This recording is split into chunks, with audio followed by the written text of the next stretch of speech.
All right, I'm going to the prospects game for the Canucks tonight, but we've got some time here to talk about signings and whatnot. Andreas Athanasiou is reported to have signed a 2-year, $6 million extension with Detroit. Good call by both the Red Wings and Athanasiou. Last summer got kind of contentious. This year they avoided it altogether. He'll be remaining a member of the Red Wings. Anthony Duclair signs a 1-year, $650,000 deal with Columbus. That is league minimum, boys and girls. This is his last chance to make it as an NHLer. And it's depth on the wing for Columbus.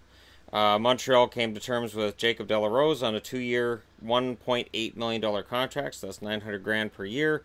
And Andre Schuster has signed a 1-year, $1.3 million contract with the Anaheim Ducks.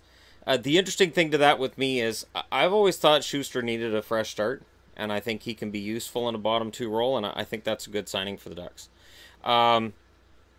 Christian Folin has become a member of the Philadelphia Flyers. He gets a 1-year deal for $800,000. So, nothing earth-shattering here, certainly. Jordan Nolan signs with the Blues 1 year. He's at league minimum as well. Boone Jenner, of course, gets the 4-year, $15 million contract from Columbus. $3.75 million.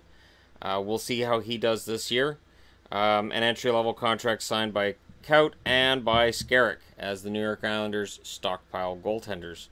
Arbitration's the real news of the day, though. So arbitration works this way. The team and the player get a chance to argue in front of an arbitrator what they're worth. And these can sometimes get ugly, and what that means is that teams and players usually will sit down and work really, really hard to avoid arbitration. Arbitration cases are very rare. Most of these guys will get signed before arbitration. Just arbitration rights usually drives up the asking price and what they eventually get. Brandon Montour in Anaheim.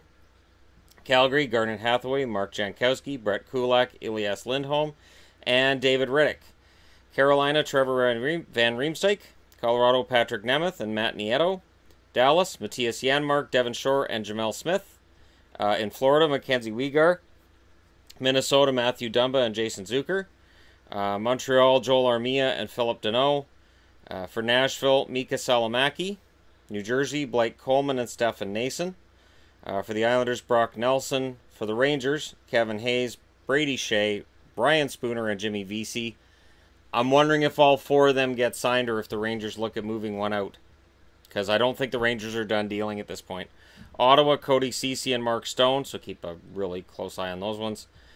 Philly, Taylor Lear and Alex Lyon, sorry. I'm so used to the Europeans that Leon. No, it's Lyon.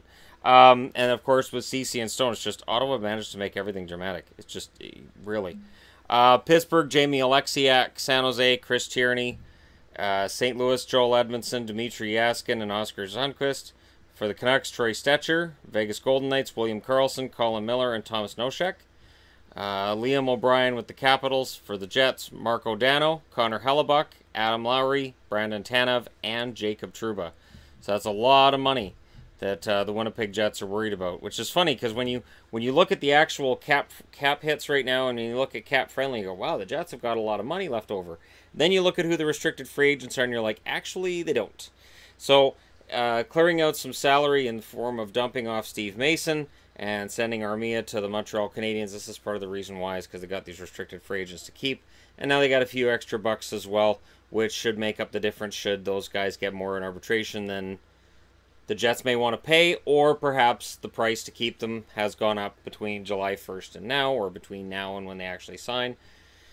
It'll be interesting to see what happens. I keep an eye on Trouba because Trouba, there's always trade rumors about Jacob Trouba. They never come true. Maybe this year, because I've barely heard anything. Maybe this year he finally gets traded. We'll see, though. Winnipeg's in a pretty good spot to contend again this coming season, as long as they handle the offseason correctly. But I'd be interested to know your thoughts.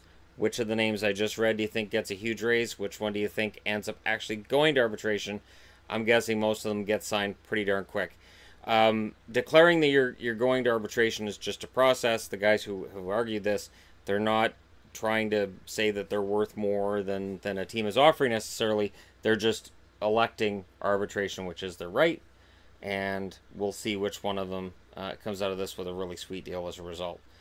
But let me know which team you think is going to be watching arbitration closely, what these guys are going to get, that kind of thing. And don't forget to hit like and subscribe if you're browsing your way through. You just happened upon this video. I'll talk to you guys again soon.